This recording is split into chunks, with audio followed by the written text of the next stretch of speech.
నమస్కారం అండి. నా పేరు డాక్టర్ రవికుమార్ అండి. ఈరోజు మనము కీళ్ళవాతం గురించి డిస్కస్ చేద్దామండి. కీళ్ళవాతము అంటే మేజర్గా మనకు రుమటాయిడ్ ఆర్థరైటిస్ అంటాం. రుమటాయిడ్ ఆర్థరైటిస్ అనేటిది కీళ్ళవాతం అంటాము కదా, ఇది ఎక్కువగా ఆటో ఇమ్యూన్ డిసీజ్గా చెప్పొచ్చు. కాబట్టి ఈ ఆటో ఇమ్యూన్ డిసీజ్ అనేది ఏంటంటే మన బాడీలో ఉన్న రక్షణ వ్యవస్థ మనకు అగ్నిస్ట్గా పనిచేస్తుందండి. మనం కాపాడాల్సిన రక్షణ వ్యవస్థనే మనకు హాని చేస్తుంది. కాబట్టి దీన్ని ఆటో ఇమ్యూన్ డిసీజ్గా పరిగణిస్తాం. ఈ కీళ్ళవాతం అనేది కూడా ఆటో ఇమ్యూన్ డిసీజ్ అని చెప్పొచ్చు. ఇది ఎక్కువ మందిలో రుమటైడ్ ఆర్థరైటిస్ మనం టెస్ట్ చేయిస్తే పాజిటివ్గా నిర్ధారణ అవుతుంది. పాజిటివ్ ఉంది అంటే ఆర్ఎఫ్ ఫ్యాక్టర్ పాజిటివ్ ఉంది అంటే అప్పుడు కీళ్ళవాతం స్టార్ట్ అయిపోయినట్టు.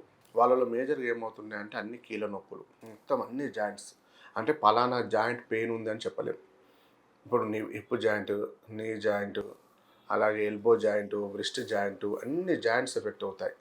మేజర్గా వాళ్ళకు చాలా బాధపడేది ఏంటంటే ఫింగర్స్ జాయింట్స్, ప్యాలింజల్ జాయింట్స్ అంటాము వీటిని.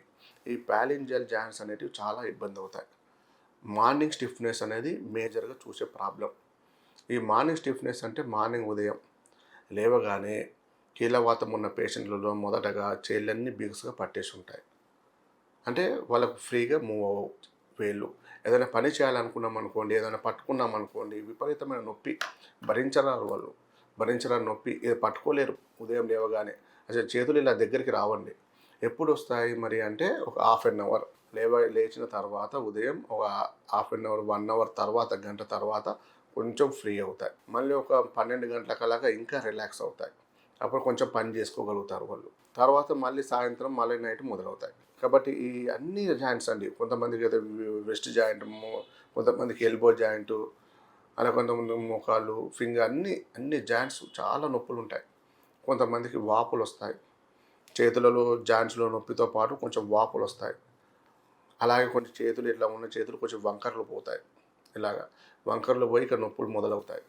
ఇవన్నీ కీళ్ళవాతంలో చూస్తుంటాం మనం.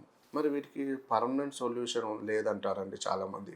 ఎందుకంటే వీటికి ఒక స్టెరాయిడ్సే మార్గం అంటారు. వాళ్ళు అనేక రకాల స్టెరాయిడ్స్ వాడుతుంటారు.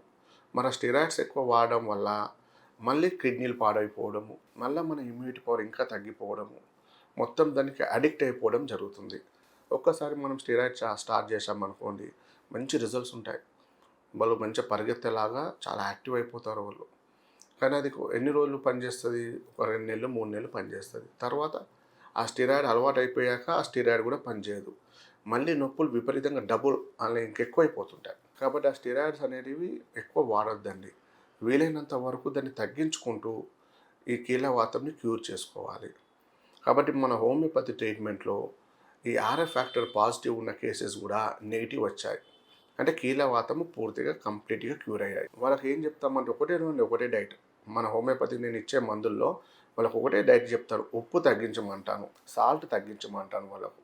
మీరు ఒక ఉప్పు అనేది తగ్గించుకొని మన హోమియోపతి మందులు నా దగ్గర మీరు వాడినట్లయితే మీకు కీళ్ళవాతం పర్మనెంట్గా క్యూర్ చేయొచ్చు. అది పెద్ద సమస్య కాదండి. అంటే చాలామంది ఏం చేస్తుంటారు, సార్ మనకి ఎక్కడ తగ్గట్లేదు కాబట్టి స్టెరాయిడ్స్ వాడాము. ఆ స్టెరాయిడ్స్ వాడుతున్నన్ని రోజులు తగ్గుతుంది, మానేస్తే స్టార్ట్ అవుతుంది అంటారు.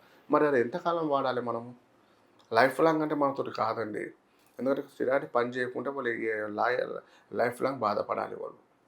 కాబట్టి ఇమ్మీడియట్గా మీరు ఎలాంటి స్టెరాయిడ్ వాడకుండా మీరు హోమియోపతి సపోర్ట్ తీసుకుంటే కనుక 100% మీరు కీళ్ళవాతం నుంచి బయటపడవచ్చు. కాబట్టి ఇన్ ఫ్యూచర్ కూడా హ్యాపీగా ఉంటుంది. ఆ నొప్పులు తగ్గుతాయి. మీ పని మీరు చేసుకునే విధంగా అయిపోతారు. కాబట్టి వీలైనంత వరకు ఇంగ్లీష్ మందులు ఎక్కువ వాడకుండా మీరు న్యాచురల్గా మీరు హోమియోపతి ట్రీట్మెంట్ తీసుకుంటే మంచి రిజల్ట్స్ ఉంటాయండి మీకు. నమస్కారం.